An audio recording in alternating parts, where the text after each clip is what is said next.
Man United's start to the 2023-24 season is their worst start to a season since 1974, and to top it off they've lost 3 of their 4 Champions League group matches and even got dumped out the Carabao Cup by Newcastle.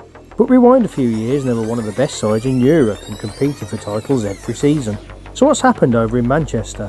Why has the theatre of dreams turned into the theatre of nightmares? And will the Glazers ever win the support of the fans? Spoiler alert, no they won't. But for the answers to the other questions, stick around to find out. It's fair to say that Manchester United are going through a bit of a tough patch at the moment. In fact, they haven't quite been the same since Fergie left in 2013. No coincidence that that's the last time they won the league. At the time of typing, they've lost nearly half their league matches and their Champions League status is hanging by a thread. So how have they got into this position? For this, we need to take it back to that great Scottish manager. Yes, David Moyes. When Sir Alexander Chapman Ferguson retired after winning the league in 2013, he handpicked Moyesy to take over for some reason, as Everton had finished 6th in the league that season and 7th, 7th and 8th in the 3 seasons before that. But somehow Fergie thought he was worthy of leading one of the biggest clubs in the world. But whatever, who am I to question Fergie's judgment? And to be fair, Moyes did do a decent job at Everton on a limited budget, but was less good at Man United. When you succeed the most successful manager of all time who had 50 odd trophies to his name, at a club that almost expects trophies, and you get his seal of approval, there's always going to be a bit of scrutiny on you. But Moyes was sacked after only 10 months or so, after United failed to qualify for any European competition for the first time since 1990. So back to the drawing board for the club. In came Louis van Gaal, who won the FA Cup in 2016, and his reward for that was to be sacked 2 days later after a 5th place finish in the league.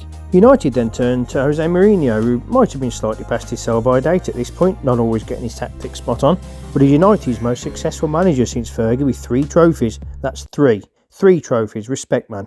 The Charity Shield, and yes, I'm counting that as a trophy, and the League Cup in Europa League, all in his first season, with the Europa League significantly acting as a route back into the Champions League. But after some poor results in 2018, the special one became the sacked one, with other reasons given as poor performance in transfers, youth development and style of football. It was also reported that he didn't want to work with the director of football, a position that CEO Ed Woodward was looking to recruit. Now we have one of the biggest clubs in the world with almost limitless resources and pulling power, looking for a new manager. So who did United go for? Ole Gunnar Solskjaer, of course, who they convinced to join as interim manager for Mulder. Now, I don't want to say no disrespect to Ole or to Mulder, but this ain't the geezer to lead one of the world's top teams. But with Ole at the wheel, performance has actually improved a little, leading to the club giving him a permanent contract in 2019 following a rather lucky win against PSG. In April 2021, United announced that it was joining the European Super League when, let's be honest, United hadn't been super for a few years. But anyway, this caused quite a big backlash with fans. The backlash led to United doing a U-turn only 2 days later, and CEO Ed Woodward leaving a few months after that. Now this Super League nonsense happened around the same time that United hired John Murtough as their first ever football director, but we'll come back to him shortly. Now while the Super League idea was nipped in the bud, Would blood someone who could be good, not a dud, and leave the club stuck in the mud? Well yeah, to be fair, Richard Arnold has been at the club since 2007 in various roles and took over from Woodward, where over time has been instrumental in various lucrative sponsorship contracts, a world record kit deal with General Motors and a sport equipment deal with Adidas, which was the most favourable in sporting history at the time. When he first took up the role, Arnold asked the rather reasonable question of how United had spent $1 billion on players in the past decade with little to show for it. Then he had a little recruitment shake-up and 2 senior scouts left. A month later it went from Super League fail to Europa League fail as United lost the final to Villarreal after about 1 million penalties in the shootout, in a match that raised some questions about Solskjaer's management, not for the first time. As with the match headed for penalties, Solskjaer left a hair on the pitch, a keeper who hadn't saved any of the last 25 penalties he'd faced over 6 years, whereas Paul Dean Henderson on the bench had saved 8 of 19 penalties against him in his career, and Ollie still had 1 sub available to make. After 21 penalties in a row were scored, Villarreal really took their opportunity to take the piss as Rulli, who wasn't even their first choice keeper, scored his penalty despite never taking one in his career before, then saved De Gea's poor effort for Villarreal's first major trophy in their 98-year history. Ole Gunnar Solskjaer was a firm favourite at Old Trafford, but only for things he did 20 odd years ago, nothing to do with his managerial skills. After falling into the role as interim manager after the special special one left. The not so special one was horribly out of his depth at United, a lightweight manager looking to be cast in a heavyweight role, and he kept harping on about the good old days rather than focusing on the present, which was never more evident than when he took the players to the Old Cliff training ground in an effort to inspire them by invoking the atmosphere of the Fergie era, which ended up being nothing more than a foolish stunt. Later that year in 2021, Ollie was at the wheel again, that is the wheel of a taxi as he left the club, and Mickey Carrick took over for a few matches. Then later in the month, Ralph Rangnick joined. Now, real OGs knew a little about Rangnick, such as me and you clearly as you're watching my video, so you must be in the know, but he wasn't an appointment met with much enthusiasm as he wasn't very well known around Europe.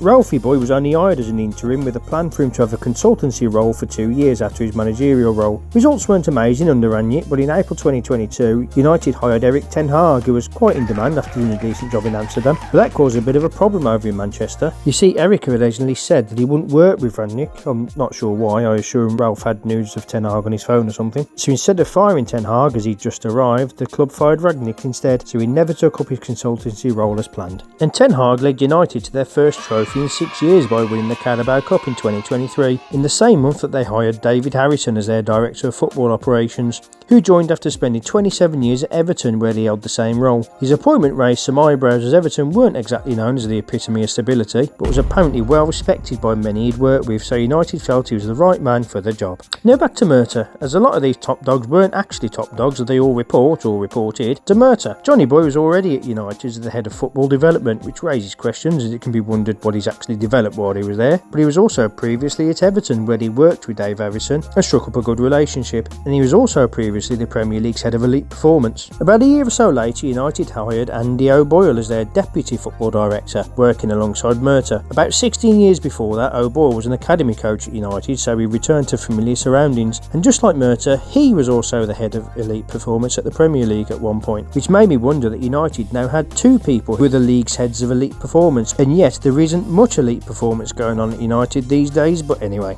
Now Murta was hired at the same time that Darren Fletcher was appointed technical director, which is comical as Ralph Rangnick once said that he doesn't know what Fletcher's role is at the club, so that probably gives an insight into how much of a job Fletcher was doing there and how coherent the back room was. And then there's this lot. The Glazers. They're not on many United fans' Christmas card lists, it has to be said, due to the way they've managed the club, or mismanaged if you want to put it that way. But the Glazers took over the club as far back as 2005 for around £800 million, so United fans must have been happy. I mean, if the family can afford £800 million, then they must have money to burn and finance lots of deals then. Not quite. The Glazers needed to borrow much of the money, and as a result the debts were transferred to the club. Man United in one swift transaction went from being debt free to being 540 million quid in debt, with interest rates of anything up to 20%. In 2007 this debt had reached a high of 777 million quid.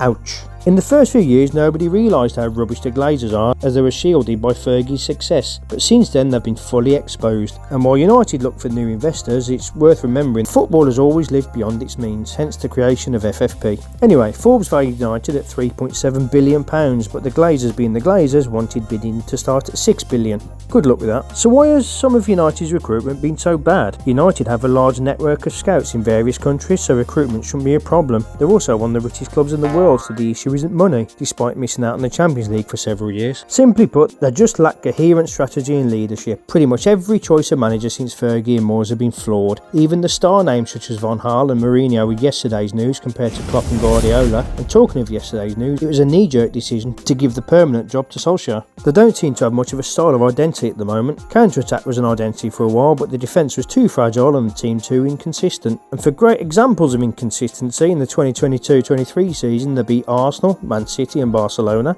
then lost 4-0 to Brentford, 6-3 to City and 7-0 to Liverpool, and they have a tendency to suddenly collapse. Check the second half against Liverpool in that match, or matches against Sevilla and Copenhagen in Europe. But whatever identity they finally adopt, they need to sort out the problem of struggling to break down teams who sit deep, as they rely on great individuals to do great things. That being said, they won the Carabao Cup in 2023 and it was a fairly positive season, returning to the top four, and they were often quite good, not outstanding, although sometimes terrible. But overall, not a bad transition season. Guardiola won nothing in his first season at City, so take that however you want. But a lot of the failings probably lands firmly at the door of Murta, who surely must take some of the blame for the situation. At the time of researching this, United have lost 9 matches in 17. It took them 52 matches last season before they'd lost 9. Murta was placed in the role to fix the team, but that hasn't quite happened, has it? It probably starts to make sense when you learn that he used to work with Moyes at Everton and moved to United on Moyes' recommendation. You know, that manager who was sacked after 10 months. It's Murta's job to essentially make Man United good again, with recruitment, scouting and plans for the future. Under Murta, he let various transfers go, such as Kane, Haaland and Bellingham, and while it can be argued that it might have been difficult to persuade them, all were pretty much available and United didn't even give them a sniff. United have been guilty not only of failures to land big signings, but also of failing to identify the players to fit their system. On top of this, they sign players who often can't have the time to bed in, as they played immediately due to squad weaknesses.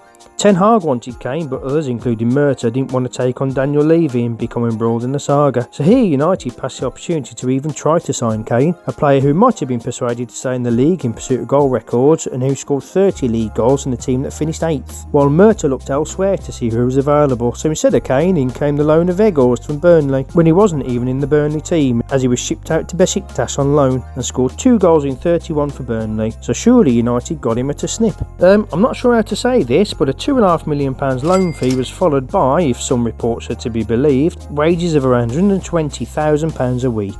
I repeat, 120 grand per week for Wout Weghorst. And this is the story of United over the past few years, spunking huge sums of money up the wall with not much to show for it. And that's Murta's job, to make sure United use their money wisely and smash opponents in the transfer market. Varane is maybe one of the exceptions by actually being a good signing. As a World Cup winner and bloke who won multiple Champions Leagues, United signed him for £42 million at a time when Transfermarkt valued him around £63 million. It was, for once, a good bit of business. Bruno Fernandes scored 64 goals and got 52 assists in all comps in 2.5 seasons in Lisbon, and in the 2018-19 season alone he had 33 competitive goals, making him the most prolific midfielder in a major European league. So he too seemed a decent bit of business, but these are few and far between. Jim Ratcliffe, who is apparently very close to buying a 25% stake in the club, is said to be unimpressed with some of the transfers under Murta. So let's take a look at some of those transfers the club have done over the past few years. Murta took the lead in appointing Rangnick, a manager who was known for wanting his team to press from the front, and apparently Murta thought that would suit Ronaldo. His signing in 2021 was nothing short of a sentimental signing pushed by Ed Woodward, but a top director would surely erase that a club with United's ambition shouldn't build a team around a sentimental ageing striker. Juventus lent on Ronaldo for one season too long, during which time they lost the title to Inter, with goals scored by Lukaku, back when he knew where the goal was, and it can be argued that Ronaldo's signing could have had an impact on the confidence of Rashford and Sancho as well. Tyrell Malacia is still to prove himself, really. In June 2022, Wales played the Netherlands twice in the Nations League, and the Welsh tactics were to give the ball to Brennan Johnson so that he could attack the Dutch left wing back, as they identified him as a weakness. That wing back was Malacia, obviously, otherwise the whole story about the Nations League would have just been irrelevant. And a few weeks later he rocked up in Manchester for £13 million. Ironically, in that first match, in a big middle finger up to Wales, Malacia assisted the winning goal in the 94th minute, scored by Weghorst. These scripts just write themselves. To be fair to the lad, he's had injuries and he's had his good moments, so time will tell. Mason Mount was a product of the Chelsea transfer ban in 2019, as they were forced to look within, and the ex-academy graduate looked a good prospect, especially after spending the previous season on loan at Derby under Frank Lampard. Not a bad player for a young midfielder to receive their football education from. Every manager he's played for praises his ability to take on board tactical information, which must be a dream for Ten Hag and his systems, but he was still a baffling signing as an attacking midfielder in a midfield that already has Eriksen, Bruno and to another degree Van der Beek. So who knows what the thinking was to spend £60 million on Mount. In his opening 2 matches, Mount tried to join Fernandes high up the pitch, leaving Casemiro all alone and overrun. United needed a midfielder who could operate deeper to mount attacks. A goalkeeper who can play with the ball at his feet is essential for Ten Hag, so he brought in Onana, who is a graduate of the Samuel Eto'o Academy, and you can really tell, as it seems that he loves to see the ball at the back of the net. He was among the best keepers in Europe at Ajax and was so committed to a passing game he got into an argument with Cameroon manager Rigobert Song about the tactics and was sent home from the World Cup. But he hasn't been the same at United, making error after error. Weghorst we've already covered, who was more an acknowledgement of the problem rather than solution. Alexis Sanchez would probably only sign to stop him going to City. Dan James was, Maguire has been alright at times, disastrous at others, and nothing near form to confirm his place as the world's most expensive defender, a record only since slightly beaten by Guardiola. Pogba was a disaster from the start, who joined for £89 million but wanted to leave in 2019, so United did the sensible thing and valued him at £160 million, putting off any buyers. And talking of £160 million, that's roughly how much United spent on 2 right wingers with Anthony and Sancho. To be fair, Sancho wasn't such an odd signing. In the the 2019-20 Bundesliga, he helped himself to 17 goals and 16 assists, numbers that were bettered only by Messi in Europe's top 5 leagues in terms of having more than 15 of each. At one point, he was the best attacking player in the Bundesliga, but these days he's out in the cold after a public tiff with ETH and is currently training alone. Then there's Anthony. Anthony Matos dos Santos was a key part in Brazil's Olympic win in 2020, but it says it all when he was left out the squad for a must-win match against Argentina in Olympic qualifiers, and Brazil were much better for it. He had an annoying habit of slowing down the attack by receiving the ball, moving it onto his left foot, cutting in field, giving defences chance to reorganise. And he was transformed a little at Ajax, where he improved his decision making and was one of the best players in the Eredivisie in his last season, but he's just taken 10 steps back, doing the same things again at United. Simply put, he's not good enough to start, so sulks on the bench, comes on and does absolutely nothing. Oh, my bad, he gets the ball and then spins or something. And it just seems that under the current ownership, United are just a graveyard for football talent. At 22, Van der Beek was won the start of Ajax's Champions League run in 2019. Spurs and Roma were allegedly leading the hunt to sign him before he was apparently on his way to Madrid for €50 million before Covid stopped it. And joining Pogba and Bruno in midfield should have meant a creative midfield, but now he's one of the forgotten men at Old Trafford and probably just wants to Van der Wake from this nightmare. Martial's clause in his contract for winning the Ballon d'Or might sound ridiculous now, but at the time was a promising forward. And Sofian Amrabat was the most surprising element in a surprising Verona team during a loan spell there, and Fiorentina were so impressed with that and the fact he broke Mbappe that they paid €20 million for what is supposed to be a hard-working and tenacious centre midfielder who is a major threat breaking forward, but has shown none of that at United. And talking of centre midfielder, Casemiro had a claim to be the best defensive midfielder in the world at one point, doing the dirty work that allowed Real's attackers to do their thing. Nobody made more interceptions or tackles for Los Blancos in 2019-20, causing United to splash £60 million on him, the second highest ever fee for a player aged 30 or older, and with 350 grand a week wages. But he's apparently changed his playing style, appearing in more attacking areas than before and showing very little of the pressing or tackling that made him one of the best at Madrid.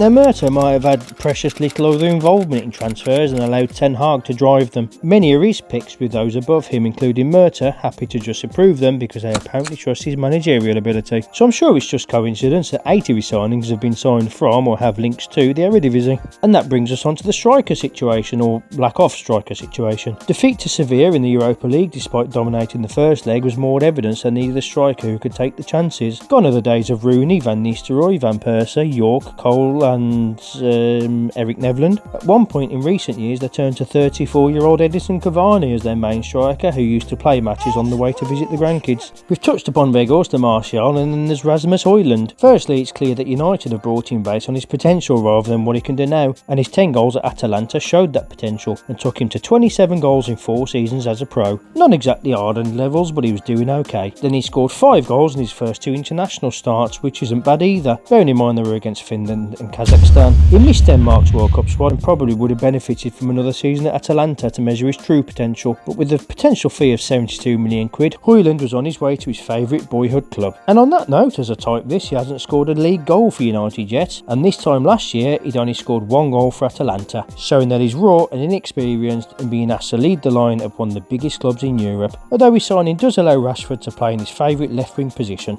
When he's not getting red cards, that is. But maybe Martial is a solution. Hang on, hear me out. Believe it or not, but in the 2022-23 season, Man U won 75% of games that Martial played, compared to 62% without him. And while we discuss strikers, there's also Mason Greenwood. I don't really want to give him much airtime, but he's part of the problem. Many at the club said he was one of the best finishers they'd seen, including Solskjaer and Rooney. He scored 17 goals in all comps in the 2019-20 season and was expected to replace Lukaku, who was sold in the summer. Rooney said he can replace Kane as England's number 9, and Shearer said he could break his Premier League scoring record, so things were looking positive both for Mason and the club. Until January 2022. He lost all that when his girlfriend accused him of assault on her social media account, with images of injuries and dodgy recordings. Later the same day he was suspended by United and then arrested. Nike later responded by cancelling their sponsorship with him, and EA Sports removed him from FIFA. Later in the year he was arrested for other offences against her, but all charges were dropped in February 2023 due to the withdrawal of key witnesses, plus new material that came to light, whatever that could be.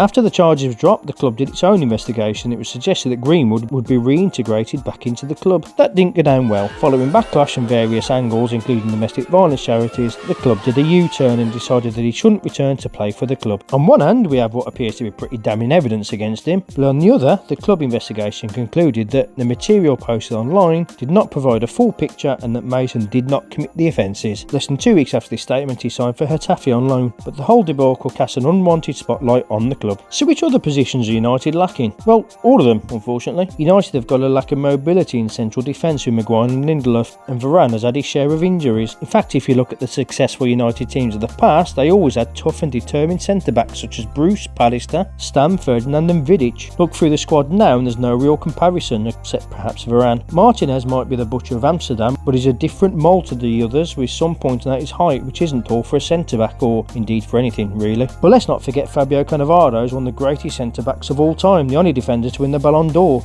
and he was also 5'9", but he never had to do it on a cold rainy night at Brentford, so who knows. Onto midfield, Fergie always made sure there was a bit of bite in the middle. He came in and quickly got rid of Norman Whiteside and Paul McGrath, and when I say got rid, I mean sold. I don't mean like got rid of like a hitman or anything, that would be odd. But Brian Robson was there for Fergie's first Premier League title in '93 with Ince in the background. You know, the bloke who nicknames himself the Governor, like a weirdo. But Fergie thought he was too big for his boots, giving himself nicknames to make him look hard and that, so sold him to Inter in '95, but not before making sure that Roy Keane was ready to fill the gap. He might have had a harder time later on, as we remind United fans of Jemba and Kleberson, but where's the bite these days? It's not even just the squad, but the stadium in which they play. Old Trafford just isn't the same stadium that I watched England versus Macedonia at in a thrilling 0-0 draw in 2006. In fact, it's nowhere near the same stadium, with the roof leaking almost as much as their defence, a sure sign of the regression of the club under the current ownership. A stadium which hosted the semi-final at Euro 96 but didn't even make the shortlist for Euro 2028. But can the Glazers be blamed for not spending money on this when over £1 billion have been wasted on mainly rubbish transfers? So how much is Ten Hag to blame then? The squad has been plagued by individual errors all season. His regular back four last season, a season in which they had the joint third best defence in the league, have all been hit by injuries, with Varane, Wan-Bissaka, Shaw and Martinez part of that defence and all missing a few games through injury. But it's also the alarming ease of opponents being able to attack that defence by waltzing through a poor midfield. Well, even when fit, Ten Hag picked Maguire over Varane for the City match for tactical reasons, when surely a tactical reason is just to put up a brick wall to stop one of the best strikers in the world. So surely he was justified in this tactical reason to stop Haaland?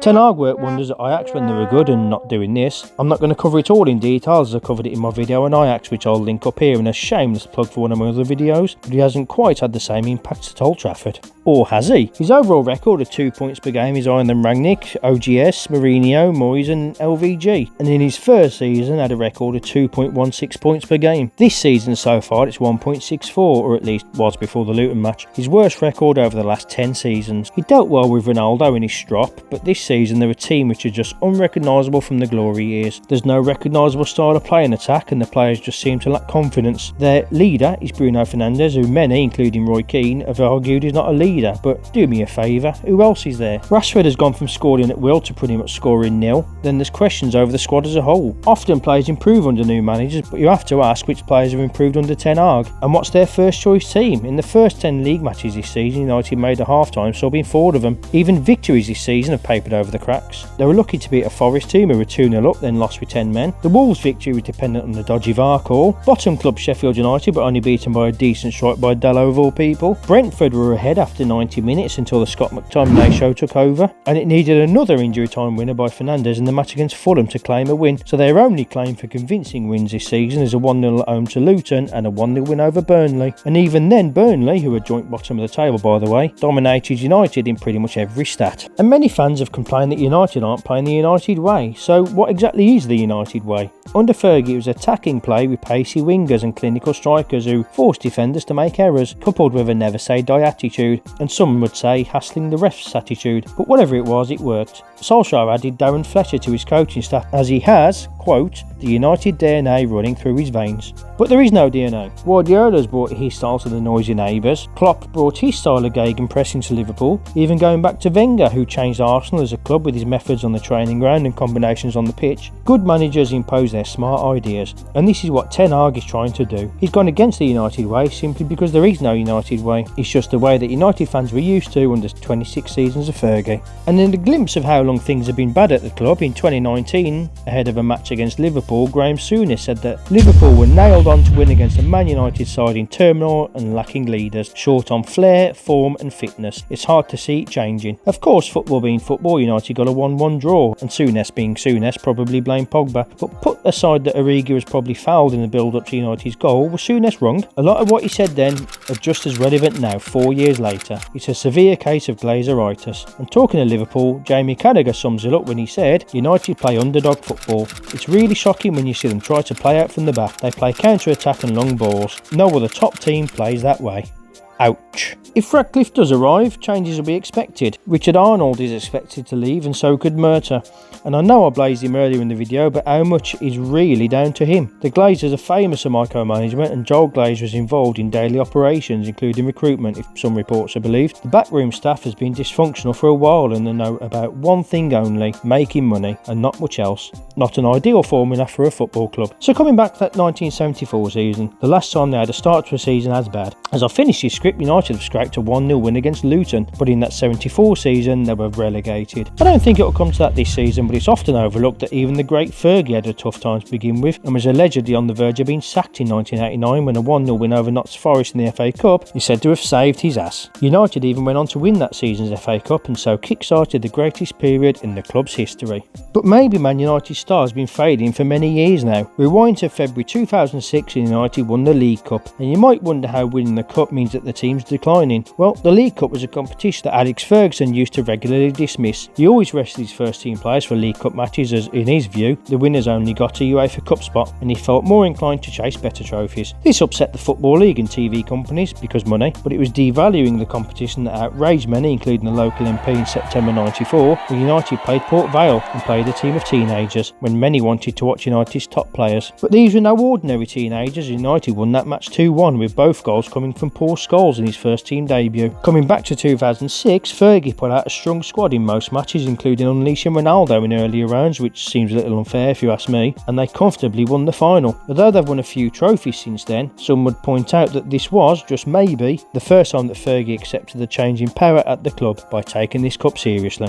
But apparently, according to contacts within the club, and for clarification, this is what I've researched, I don't have my own contacts at United, they don't see changing manager as a solution, so Ten Hag's job is apparently not under threat, at the moment anyway, so we can get them playing the United way, whatever that is. Thanks so much for watching if you made it this far, and I assume you have made it this far if you're listening to this, unless you've skipped parts of the audio, in which case I say how dare you.